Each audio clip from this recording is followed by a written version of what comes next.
right now that your home is not ready for all those people to come over for the first time since, well, last year's holiday season. So that's why it's important to get ahead of the game right now by calling Zero Res over to take care of your carpets, tiles, rugs, and more. Zero Res has a 4.9 rating on Google reviews with over 17,000 reviews, and the Zero Res Gotta Love It guarantee makes it easy to get what you pay for. Yes, Zero Res absolutely stands by every cleaning. This month, get 3 rooms Zero Resified starting at $149, and don't forget your air ducts. You can get $75 off any air duct cleaning this month. Call Zero Res at 952-ZERO-RES or go to ZeroResMinnesota.com to schedule your appointment today. Backward or forward spells the same. Zero Res. With your AM 950 weather, I'm Brett Johnson. Look for clear skies tonight with a low around 25, Thursday sunny with a high near 36, and Friday sunny with a high around 34. Grab a tray of Cafe Lattes Cafeteria and select from a wide variety of sandwiches, salads, and soups. The bakery features fresh baked breads, cupcakes, and more, while the pizza and wine bar has gourmet pizzas that pair perfectly with their 30-plus wines by the glass. Located off Victoria and Grand at St. Paul or at cafelatte.com. Portions of the following program may be pre-recorded. The views expressed and the opinions given by the individual host, guest, random reptoid, or chupacabra may not necessarily reflect those of AM 950 Radio, its affiliates, or its sponsors. Now, it's time to step into the unknown.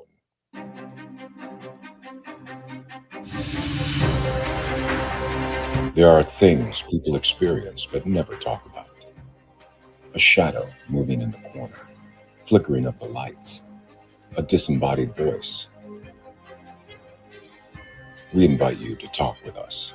Share your story, share your experience, because this isn't just your story. This is our story. This is GhostBox Radio with Greg Bakun. And this is GhostBox Radio on AM 950, where every night we talk about the paranormal, ufology, Bigfoot, and so much more. My name is Greg Bakun. Thank you very much for joining me tonight. I did have a bit of a scare when I came in here tonight because I drove in and the boss was here, the guy who owns the station, Chad. And I thought, my gosh, am I going to be fired? Sadly, or not sadly, I mean, not sadly for me, maybe for everyone else, I was not fired. So we had a really good conversation. I always enjoy my time with Chad, and not because he's still in the building and I know he's listening, but also because it's just really, it's always fun. We love to strategize about the show and where we hope to take it and stuff. So I always love talking with Chad about it. So that was a nice surprise. That's all I know. And I got paid. So there is something nice about that as well. I'm really excited tonight. I've been trying to get Scott Porter on the program for some time. He has consistently ignored my Facebook messaging. He has consistently acted like nothing was ever sent to him. And finally, I don't know what it was that broke through, but we were finally able to figure something out. And tonight we're going to be talking about the program him and Stephanie Burke are doing on Fox Nation. It's a streaming platform that has wonderful programs. Amongst them, this Secrets of the Asylum, which is a pretty amazing program. Scott, welcome to GhostBox Radio. Hey, thank you, man. I'm glad to be here. Finally, I know, kidding. Well, and okay, so to add insult to injury, Scott, I'm just gonna, and maybe this is maybe going too far. I don't know, but you had done a show with Tremendous in the cities here in Minnesota. Was the last program that you all did on Travel Channel. And I was in the wings about to have my own program on the Travel Channel through Tremendous, but they were waiting to see not only how your program did, but how Ghost Brothers was doing at the time. And needless to say, I'm on radio. So I think we can all see how well your guys' program had gone. So, just know. Hey, listen, sometimes I think radio may be better. You just never know. Well, at least they don't have to see me. That's the main thing about that.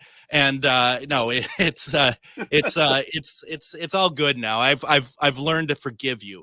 So Anyway. I appreciate that. I bet you do. I bet you do. The program we're going to talk about today is Secrets of the Asylum. I really want to get into some of the nuts and bolts about it. Once again, it is streaming on Fox Nation. If you do not have Fox Nation, it's pretty easy to sign up. And if I'm not mistaken, Scott, if you sign up for a year, you get a month free, don't you? Oh, actually, if you sign up right now, it's $19.99 for the entire year. It is. And if you are a veteran or a first responder and you sign up, you get a year free.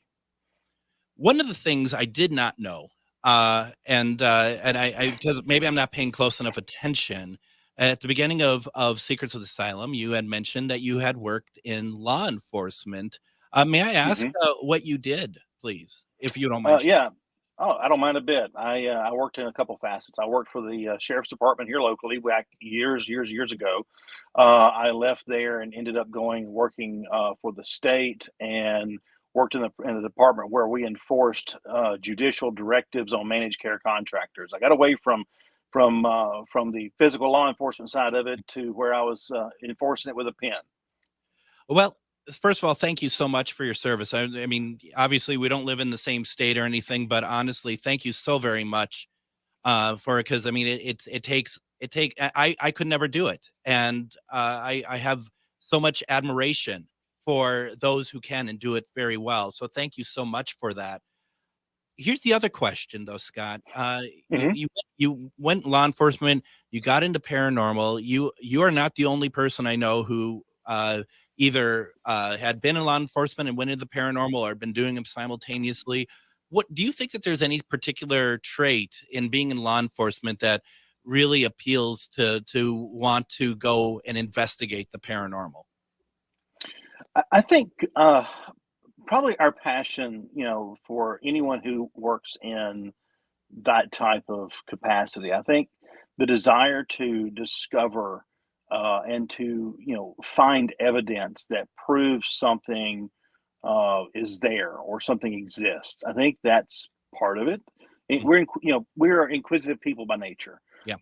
So not just the law enforcement side, but those who look for answers everywhere. I think you could find, I've talked to physicians who are into the paranormal, and they are the same way. We all like to look and figure out, the things that have not been figured out yet. What's really interesting about that is that's exactly what your program is, isn't it? Oh, knock my phone over. Hold on. Well, and that, I mean, I know it was a good question, but I don't know if it was, that kind of response is necessary. But, throwing you around everywhere. Yeah. Yeah. Earthquake. Earth moving show. The big thing is that with Secrets of the Asylum, Steph and I had been talking for some time about we wanted to do a show where we really dug in deep. We've always had these questions about we have these interactions with supernatural entities. We have these interactions with ghosts, is what we'll call them. And it's almost like everyone out there says they're there to help someone, or they're there to capture evidence, or they're to figure it out, but they seem to stop once they get the evidence. Yeah. And for me, my thought process has always been there's a reason why they're reaching out. There's a reason why this interaction is happening. And if we can kind of dig deeper into the history of the location and look at something that might match up with the evidence we're getting, we might find that there's a story that the spirits are trying to tell us, or something they're trying to show us to help them in getting their story across. I had been watching the program, and I just say, first of all, how well done it is. It is such a good show. Thank you.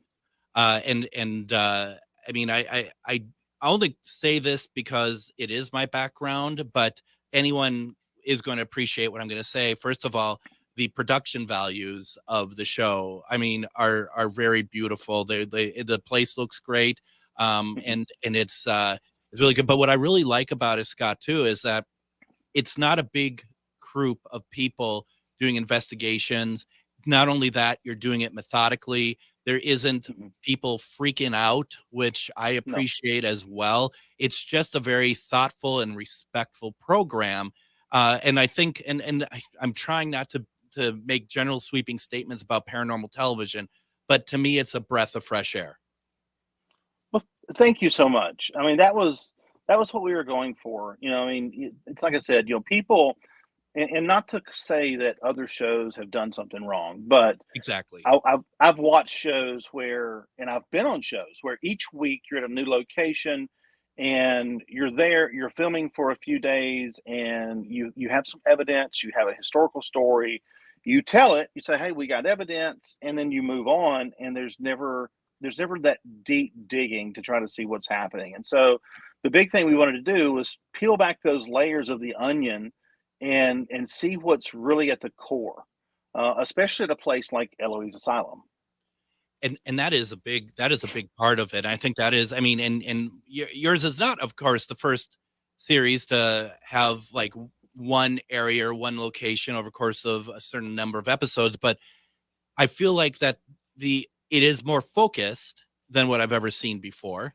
And it is such a it truly is kind of taking away, as you say, taking away of layers of the onion, because there is so much to see, and you all pay respect to those who probably have died there, and that was big to allow family members to be able to say and kind of grieve. I think that was very important. It is, and I mean that's the thing about it is very seldom do you ever get a chance to talk to Yeah. family of those individuals who you may be making contact with, those spirits, those entities, and getting their story and being able to tell their story and find out what they went through. It paints a picture, because there's so much history that's not recorded or that wasn't spoken of in the history books because people didn't want to talk about it. And if you talk to people who lived it or who heard those stories in their family, it paints a better picture for you to be able to dig into the history of the location. And it's also healing for them, you know. Very much so. Could you give us a little bit of the background of Eloise, please? And is it Eloise Sanatorium? Is it what is the full title of that location? Well, it's Eloise Asylum, Thank you. but it started out life ages ago as the Wayne County Poorhouse. So it's been around since the 1800s. You know, it started as just a location where people just drop people off. You know, it grew into one of the largest asylums or medical facilities around. It was 902 acres. I think it was 78 buildings. I mean, they literally had their own fire department, their own police. They had their own zip code, their own post office. They made their own power. They had their own farm. You know, they were pretty much a self-sufficient town. And I mean, it was a beautiful location from the outside. And there's many people who worked there that said that they did great things. And I'm sure they did in some sense, because you have to think it was a different time. But you know, Eloise was huge, and the story that we found was that in some cases, when people were dropped off there, if the family didn't come back to visit them, then those individuals basically became test subjects for whatever procedure or product or new discovery they were looking to test. And that was and I have Don asking where is Eloise, and that's just outside of Detroit. Just outside of Detroit, yes. Yeah. It's, What, you know, it just, I mean, and what really was frightening about this too is, like, obviously there's something underhanded going on, turning patients into test subjects, and the idea that they would keep track of what families would come back, and those patients would be in nicer, like, looked like a livable area opposed to most everyone else there. yeah, I mean, literally, when you walked into the main building, the K Beard building, when you walked into it, I mean, it was beautiful. It had marble and robust wood trim, and just really a beautiful place when you first walked in. But then if you went to some of the back buildings that are no longer there, of course, or you were able to get into the tunnels, you found a different atmosphere. Was anybody, because it seems like, if I'm not mistaken, Eloise was closed, what, in 1981 or something, wasn't it? It was in the 80s, yes. It was 81, 82. Yeah. Right. But was there anyone who was charged at that place for mishandling of human beings, basically, or was it just something kind of swept under the rug? No, I mean, it seems to be one of those things that either was swept under the rug, or as a society, our acceptance of certain things changes with time. Yeah. And so at the time, perhaps it was one of those things that was just accepted and it was not looked at at that level. Of course, many of those people who were involved in the earlier testing, those people have been gone for some time. So there's nothing really to charge them with. But it's just a different time and place.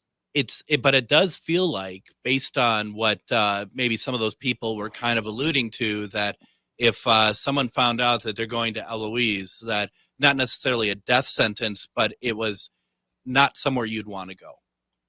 Oh my gosh, it was one of those things that was feared by many. Yeah. And even parents would tell kids that were unruly that if you don't stop, if you don't act right, we're going to send you to Eloise, or you're going to end up at Eloise. And that put the fear of God in kids, so they would act right.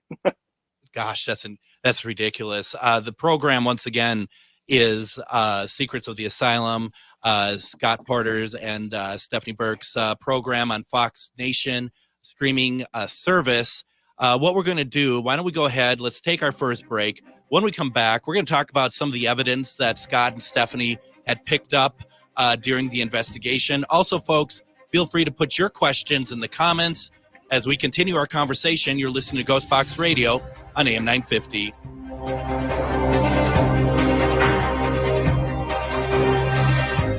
Reach your highest level of consciousness and well-being with MetamorphosisConnections.com. MetamorphosisConnections.com is an online directory of the best holistic and metaphysical practitioners to help you make your most informed choices. You can search MetamorphosisConnections.com for classes, events, wellness and life coaches, plus metaphysical products and shops. You can also search for a wide array of healers from all modalities, including EFT, sound healing, energy healing, light therapy, ancestral healing, shamanic healing, reflexology, past life regressions, hypnotherapy, yoga, and more. And if you're not sure where to start, the search feature on MetamorphosisConnections.com is tailored to help both those who know what they are looking for and those who are just starting. Come explore the possibilities for your higher self by visiting MetamorphosisConnections.com. Their experienced practitioners can guide both beginners and those that are already on their spiritual journey. That's MetamorphosisConnection.com, your link to direct you on your spiritual transformation. Magus Books, your multicultural spiritual supply store. Stop in and expand your horizons with books, classes, readings, and supplies at magusbooks.com or in our shop at 1848 Central Avenue Northeast in Minneapolis. From the best incense to beautiful statues, we have supplies and books for your spiritual explorations. Come in and chat with our knowledgeable staff and get what you need for your next adventure, whether you're fighting ghosts or opening your third eye. Check us out today at magusbooks.com. Hello, I'm Jody, also known as Witch Jody on social media. I opened Midwest Witchery and Healing in historic Stillwater because as a nurse, I love to help others. When you come and visit Midwest Witchery and Healing, you will find everything from divination and magical services, classes to ritual tools, jewelries, handcrafted candles, witchy gear, and much more. My store is a safe environment for all on their own unique path. Look for the purple door. Find out more at MidwestWitcheryHealing.com. Cafe Latte offers made-from-scratch soups, salads, sandwiches, and mouth-watering desserts. So come check out their pizza and wine bar, or get a treat from the bakery made fresh daily. Plus, you can still do online ordering and takeout, along with gift cards. Just go to cafelatte.com and choose from their ever-changing selection of award-winning salads, sandwiches, and soups. Cafe Latte is located off Victoria and Grand and online at cafelatte.com.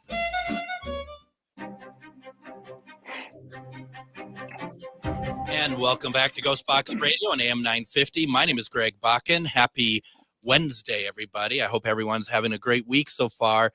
I've had a really good week. I've been watching this fantastic series on Fox Nation streaming service. It is, of course, it's called Secrets of the Asylum. Tonight I have with us Scott Porter. This has been quite the exciting program. I've been, I asked people, go ahead, put comments in the chat. And, right away, people are wondering where season 2 is. One in particular, I've been watched the first 6 episodes, but season 1 is 6 episodes, right? That's Yes. Is that where you left off?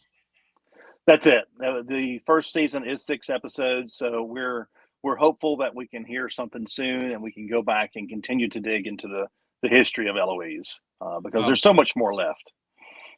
There's so many reasons why I love this series, which I'm afraid to say all of them because I don't want to give anything away as well. But the idea that it's ongoing and that you and Stephanie are allowing it to breathe. It's truly, it's once again, I just love the fact that you're able to do that. I want to talk a little bit about what was going on there when you were all investigating. And I do apologize. The local paranormal researcher, could you remind me of his name, please?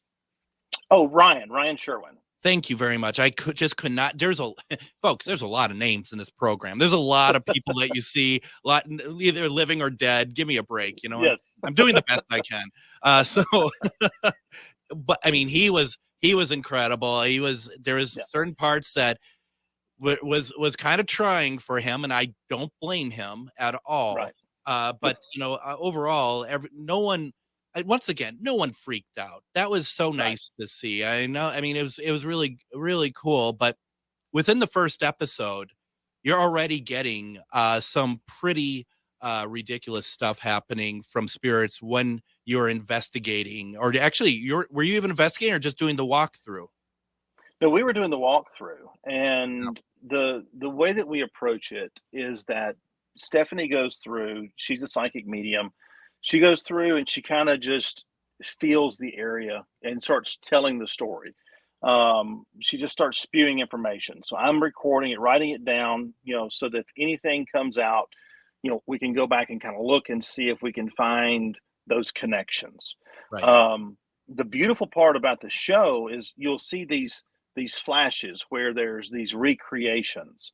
Yeah. And the big thing that we wanted to do in the show was, it's one thing to have a psychic medium telling you what they're seeing and what they're experiencing, what they're feeling, but those images are straight from Steph. Those images are what she's feeling, what she's seeing. So we want to kind of give the viewer some insight into her mind as well. But the very first night we get in there, we're doing the walkthrough, and Steph and I are going back and forth. We're talking. She's giving me names. She's, things that she's hearing, things that she feels. And as we're both standing there, we're watching one of our camera guys. So we had, at that particular time, we had 3 camera guys with us and an audio guy. That was the only people that were there. We may have had one more person who was an assistant, just kind of helping move things around as we were going. But we were aware of everyone's location. So we knew where everyone was. Yep. It's not, all the other crew is in one single room locked down. So we know what's happening. We know what noises are happening or the ones that we want to hear. But we're watching our camera guy. And what really got our attention was he was stepping into a nurse's station to film us from inside the nurse's station. And he bumped one of the cameras, or bumped the camera on the door frame. And you know how expensive those cameras are. Yeah. So the first thing we did is both of us looked. We're looking straight at him, and we kind of settle back into what we're doing. And immediately, like, he throws the camera to the floor. I mean, just throws it. That's right. And he says, "Something is stinging me. Something's in my shirt. Something's in my back. Something's stinging me." So we filmed this in May of 22. So it's been 22. Yeah, 22.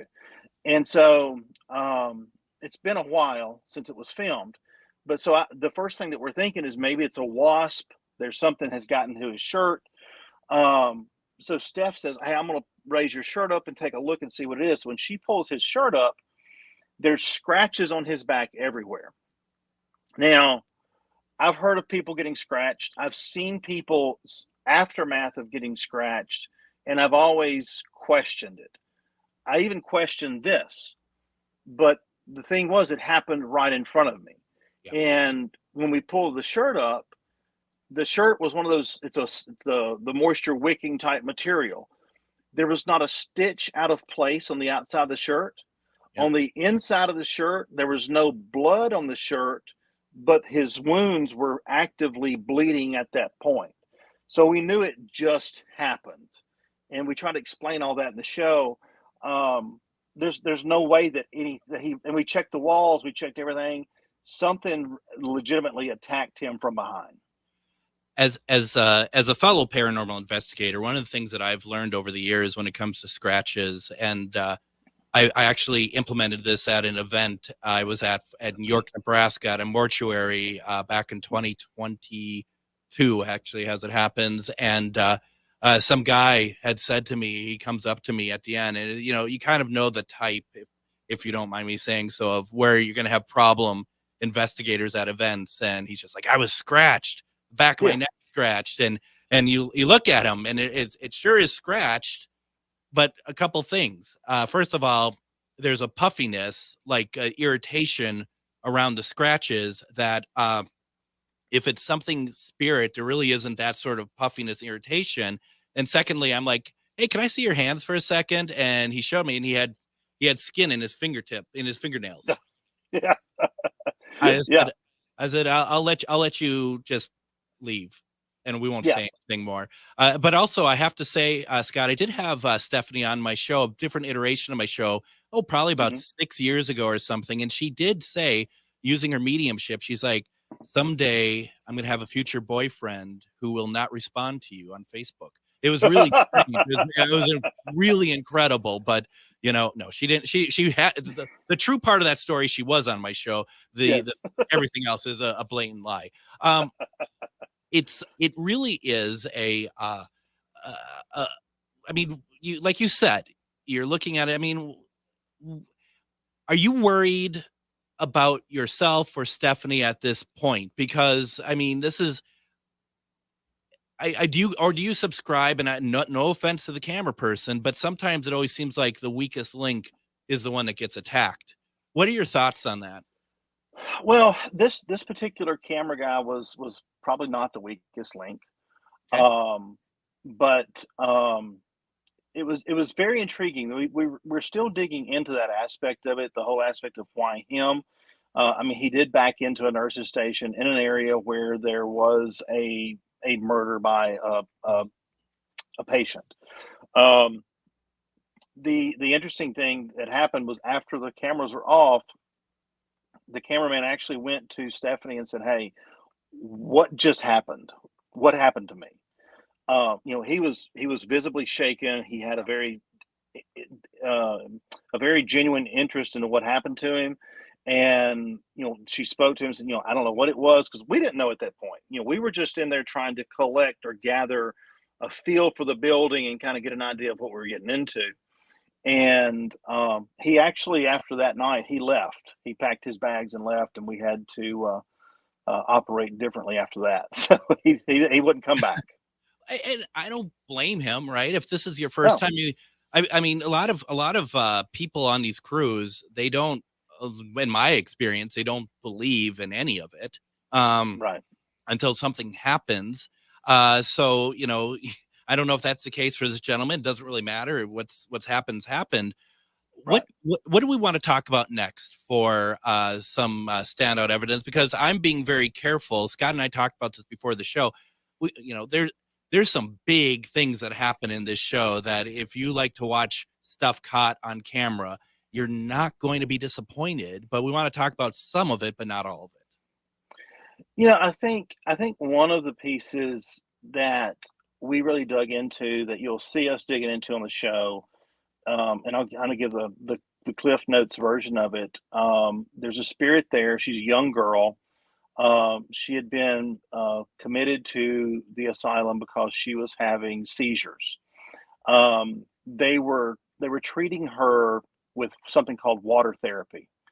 And so the history is she had been released for Christmas to go spend time with her parents. And she had, visit with them, had a great Christmas. She didn't want to go back to the asylum. Her parents said, honey, you've only got I think she had 4 more weeks or a month or ever how much longer it was to stay there. It wasn't much. And they said, if you go back, you complete this bit, you'll be done and you'll be back home. And she was adamant she didn't want to go back. She didn't like the things she was seeing or experiencing. And what we found out was that she had kind of a free roam. She could walk around the buildings and just kind of visit and see things that maybe she shouldn't see. But she was there about 2 weeks, or maybe it wasn't that long. Maybe it was 7 or 8 days. And she drowned in the hydrotherapy tub. We went in to investigate because that's an area where people have said they've experienced her. I mentioned her name was Harmonia. Yeah. And we thought that with Steph and I both being parents and having both of us have children around the same age as what Harmonia was, that we might be able to make a real valid connection with her. And so we tried to go in there and talk to her like she was a child and get to know her. And Steph got into the tub to kind of put herself in the place where Harmonia was when she passed, to see if she could visualize what happened. And when she did that, we had a disembodied voice in the room that everyone heard. We captured it on every recording device we had. We had 2 cameras going, 3 mic packs, and an audio recorder. Captured it everywhere. And it was such a fast phrase that you couldn't really tell what it was. It just kind of sounded like just some sounds. But anyway, while Steph was there, she actually says it's not an accident when she's visualizing what happened. We also got some strange names on a geoport that we were using there.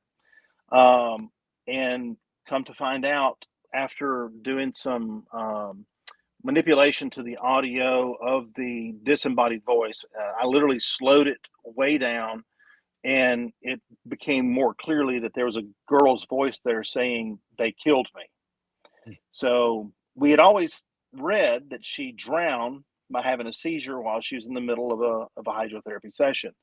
That was the first clue that something had happened from her, and the fact that Steph literally said it was not an accident. So when we went back and looked, we found the name that was coming to the geoport that we didn't know had any connection to her case. The name Edmund kept coming through the geoport, Edmund. And what we discovered was, when we found her death certificate, we found that the coroner on her death certificate was Edmund Knobloch. And he tried to literally reopen her case as a homicide after he had said that it was a drowning of natural cause.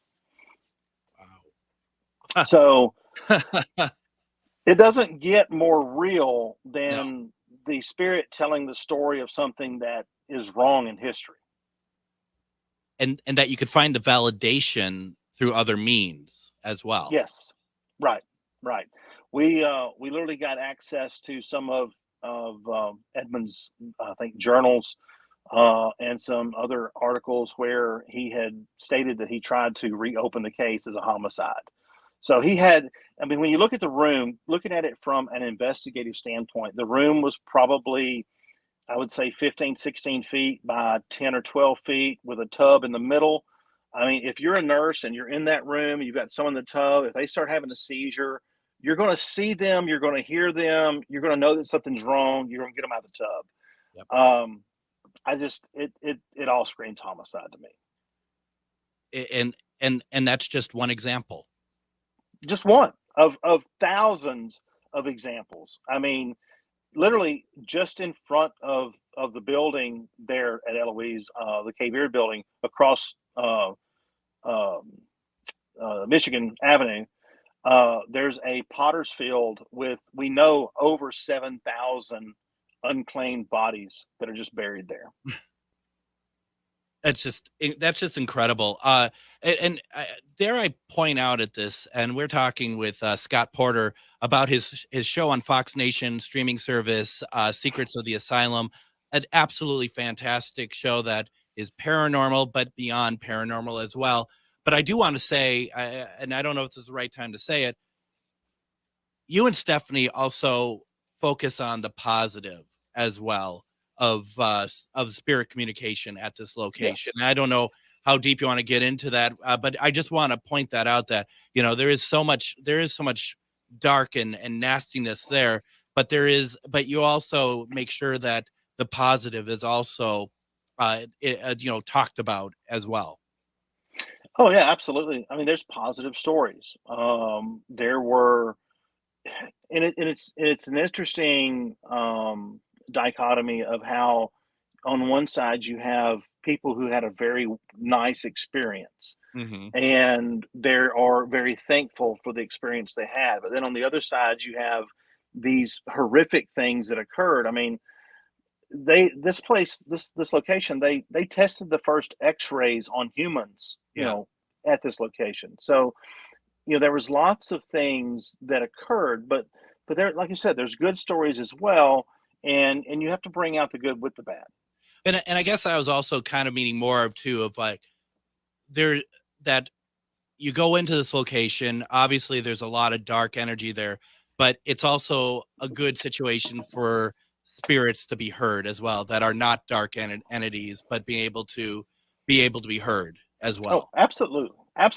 I mean, just like with Harmonia, she's a great little spirit that's there. She had something bad that happened to her in life, but even now, we were just back there and did an event investigation, and we took a music box up to that same room, which we used in the show, and I placed the music box in the tub, and what it does, it's got a motion sensor on one end of it. It self-calibrates. It shoots off of whatever solid surface is in front of it. You have to break the beam or move motion in front of that thing to get it to go off. I placed it in the tub, turned it on, and as I walked out, I said, Harmonia, I said, it's Scott. I'm back here to see you again, hon. I said, there's a music box. We put it back in the tub for you. If you want to play with it, you're more than welcome to. I turned around, walked out of the room, got to the hallway. The music box starts playing. I mean, it's like she's just there to play. That is amazing. Why don't we go ahead and do this? Let's go ahead, take our second break. When we come back, I want to talk about the production process a little bit with Scott. Also, folks, don't forget to put your questions into the chat if you have anything that you'd like to ask Scott. We're having a great conversation. You're listening to GhostBox Radio on AM 950.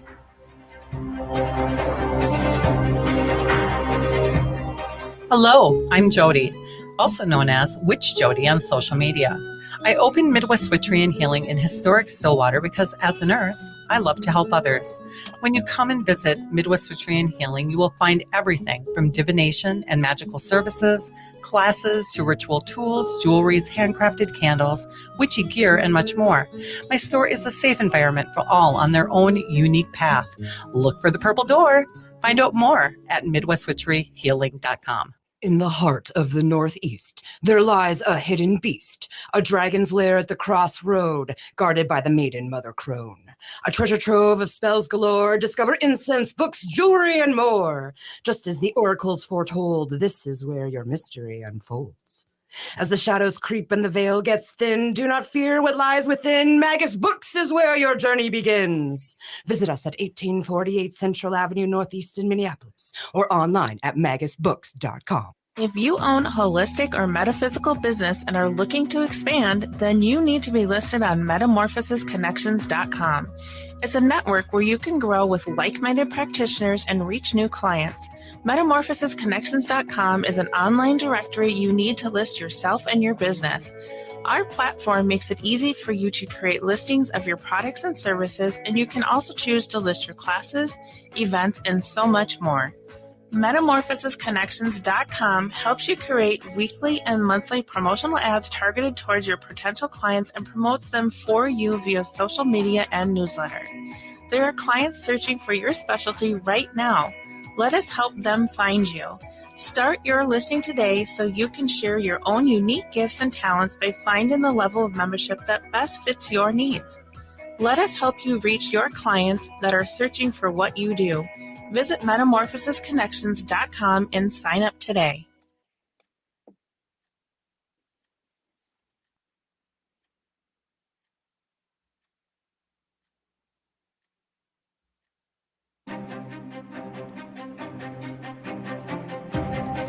And join me tomorrow on GhostBox Radio with Greg Bakun. We're going to have the return of Moon Girl, Mistress of the Paranormal. We're going to be talking about Chinese face readings. We actually were going to have her on a couple months ago. I got ill, but we're going to be talking about this. It's very in-depth. It's very cool.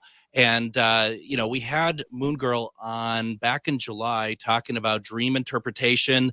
And boy, she knows what she's talking about. I'm really excited to be able to have her back on the program. I am finishing up my conversation with Mr. Scott Porter. We've been talking about Secrets of the Asylum.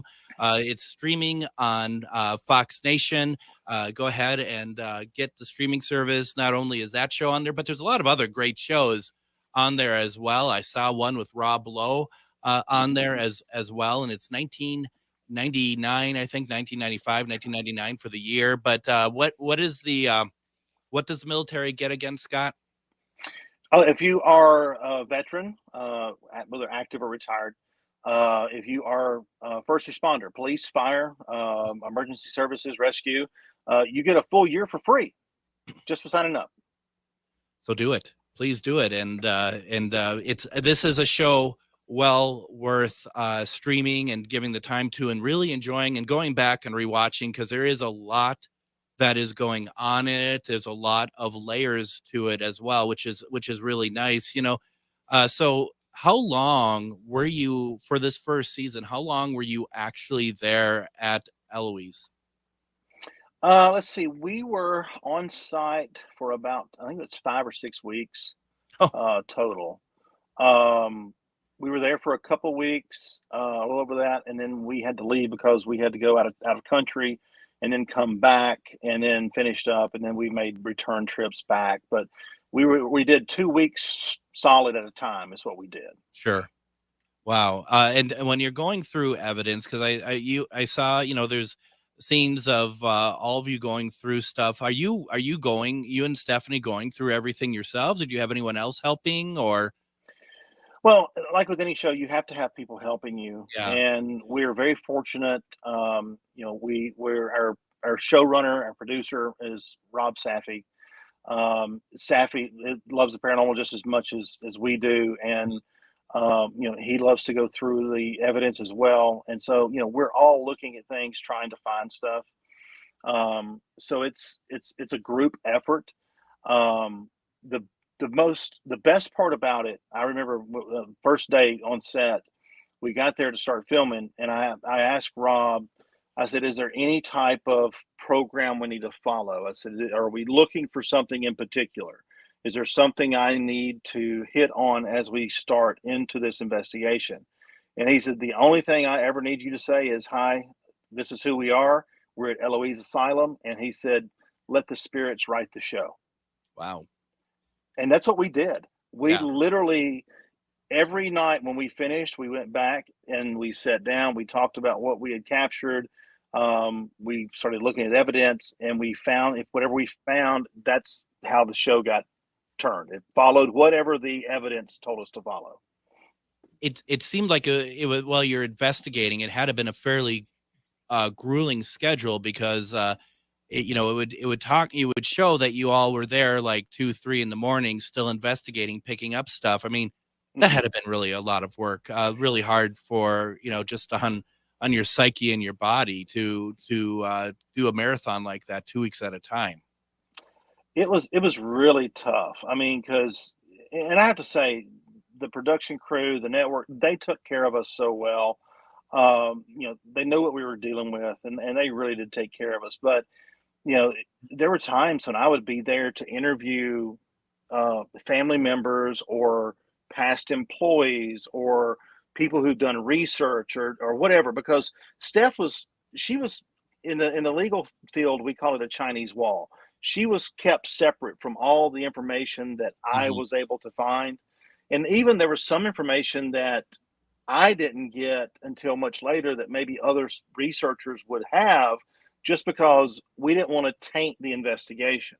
Yeah. And so it was interesting that, from that standpoint. But man, the days, there were mornings when we had been there from the day before.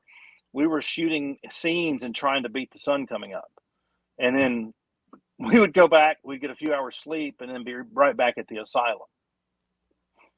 I mean, did you all sleep in coffins? I mean, what? My God! I mean, just amazing. But that's, every time I have someone like yourself on a show who does television, I think that's the one thing that I really like to stress is that production is not easy. It really is not an easy thing for those who think, oh, I'd love to get a TV show and just to do what I love to do, paranormal investigate. It's like, yeah, you get to do that, but it is not easy. There's nothing easy about what you're doing, Scott. It's not a leisurely investigation. It's in this sense, it's when I talk about a deep dive and peeling back those layers of the onion, you have that going on, but you also have the aspect of having to film all of that and be able to present it in a show. So there's certain angles you have to get. There's certain things you have to tell the story, and it's not just a leisurely investigation. and when you're talking, when you're explaining to Stephanie or anyone else on camera about something, you have to also think about, how am I going to say this? Because you and Stephanie, especially being as close as you are, you probably have your own language, basically, and you all know what you're thinking about. But you have to really, and I don't want to say dumb it down because that's not what it is, but you really have to think about what you're saying so that you're forming it in a way that all of us people watching are totally getting it and following along, because it's now a narrative as well. Right. And what you have to do is you have to become a storyteller. Yeah. And you have to over explain the story. So there may be something that you have intuitively picked up from reading the history and putting the picture together that someone else would not see unless you explained it to them. Absolutely. Carol in the chat had asked the question to you, have you had any spirits follow you home? Well, it's a funny question because I get that a lot. One of the things that has happened to Steph and I several times, not only at Eloise, but it's happened to us at other trips. Hawaii was a big place that had happened to us, but at Eloise, we had the spirits come to us in our dreams. I never dream. It's like, it's very rarely do I ever dream. But when we were there at Eloise and starting the investigation, we started seeing these images of things that were of Eloise. And what we've learned to do is that we don't tell each other exactly what we're dreaming. We kind of write it down and then we talk about it. So that way we have something to say, hey, listen, I actually did dream this. This is something here. And then that was kind of pointing us in a direction to tell a story for a certain spirit. So do they follow you home? I mean, I guess so. I think we all are energy. There's energy all around us. They are energy, and energy moves much faster and over greater distances easier than what we can. So there's no relevance of time, place, or position with them. So I think they can come visit you. And clearly, it sounds like that. They've. And this is something I wanted to talk about too, is the amount of times that you both have been there now and the investigation and what you're doing. I mean, do you consider it that you've made friends with some of these spirits because they know you, or, they, like you mentioned with the bathtub, just last segment. I mean, that seems to be, there's a level of being comfortable with you. I think you build a rapport. I think the spirits can sense on the energetic level what your intentions are. And I think they know, or they learn, who they can trust and who they can rely on to tell the true story. I say build a rapport. when we first got there, nothing wanted to talk to us. It was just everything was standoffish. And as we continued to come back and show that we had this genuine desire to figure out their story and share it, then it almost like it opened the floodgates of everybody that was there wanted to come and tell us their story so that we could talk about it. I can imagine from a production standpoint, no one's talking to you and you're like, oh my God, I mean, this is supposed to be a TV show about spirits talking to us. But it's true though. I mean, I think, and it makes me think too, it's like kind of how animals can tell when there's good people around and stuff that, that they can get that energy and stuff. And I like the idea that they come to you in dreams because they know that you're there to help, you're there to understand. And that's something that a lot of people, a lot of investigators, you said at the beginning, they come in, they want to help, but once you get to a certain point, once they're able to have that thrill ride, and that's the thing that, I teach a paranormal course with my friend Shar, and that's one of the things that we keep trying to instill into people is like, you can, the thrill is always being out there playing with some of the equipment and stuff, but you have to do the follow through. And not only for your client, but also for the spirits as well. Absolutely. And I mean, that's one of the things that we do. I mean, you get excited when you capture evidence. I mean, that's just the nature of our industry. We want to have that interaction. And so that's great. But why did they have that trust in you to communicate with you? Why did they come across and try to share something with you from their life? That's the part you have to dig into. Yeah, absolutely. And I also would love to commend both of you or all of you for the whole production that you're not coming up with weird things to use to try to get spirit interaction. It's all very, first of all, a lot of stuff that you can find or get. Some of it may be more expensive than other items, but it doesn't matter. It's still available. But it's stuff that it's not out of the bounds of what we all use, and showing that you're getting really good responses from them as well. Right.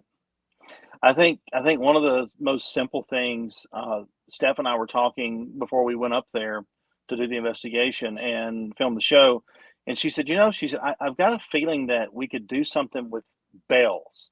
Yeah. And I was like, oh, what are you thinking about? And she said, let's just tie them on strings, maybe hang them in a room or hang them in doorways and just see if something will ring a bell. I'm like, yeah, okay, well, that sounds like a good thing. Let's try that. And it's pretty easy to set up and inexpensive. And lo and behold, watch the show and you'll see what happened. Absolutely. That was very interesting. That's fantastic. And I've done similar with bells, and I've had some movement and stuff on them, and that's like you said, it's the most simplest thing, and it doesn't have to be. And I suppose too, what's also good when you're doing these investigations and using equipment, that you want to have something that the spirits that you're trying to reach would understand what it is. It's nothing like weird or scary or lights up. Like, yeah, some of the stuff lights up, but at least some of the stuff is tangible to them. Right. And I think one of the things that was great about the bells, and we didn't know this until we got there, but the asylum actually used a bell system to be able to ring nurses to come to the rooms. Oh, yeah. So it was perfect trigger object. It really is. And gosh, there's, and like we said last segment, this is just a couple of the things that happen to you all when you're out there. And we haven't talked about some of the big things that are just mind blowing. And it's just, you all had to been, just really excited. I mean, it seems like that, doing that sort of thing really pumps you up to do more investigation, especially, if you have a long night and you're just like, oh, what are we getting? What's going on? To see and hear some of the stuff you all got had to just pump you up. Oh my gosh. I mean, it was funny because when we were filming, we would find a piece of evidence and Steph and I would immediately start to smile. And Rob, of course, he was behind the camera as well. And he'd be like, okay, guys, listen, you can't smile every time you see something that's supernatural. You've got to be serious. I'm like, but that's how we react, because it's like, you've been searching for this, and it's you found it, and that's just that brings joy to be able to find it. But I mean, like when you watch the show, one of the big things too that I want to hit on, when you're investigating and you're trying to reach someone, in one scene you'll see us, we're trying to communicate with someone who's potentially in the potter's field, and we kept getting the term horse. Yeah. And most people would probably think, oh, it's just a random word. We started digging into it, and we found that it had a very, very significant a piece to the puzzle there. It's absolutely amazing, and you know, I just cannot stop praising the program. It's once again, it's Secrets of the Asylum. It is available on Fox Nation. It's a subscription service, well worth it. I see a couple people on the chat saying that they want to subscribe. Please let us know that you do so, and let us know your thoughts. Yes. Scott, thank you so very much for taking the time tonight and talking to me about this amazing program. Oh, thank you so much. And everybody who's listening, you can follow me on social media. All my social media is at Scott Porter TN, and shoot me your questions. I'll be happy to try to answer them. Thank you, Scott. And tomorrow we'll be back with Moon Girl. Have a great night, everyone. I'm standing up for the middle class. Tom Hartman here on the Progressive Voice of Minnesota, AM 950, KTNF, St. Louis Park, Minneapolis, St.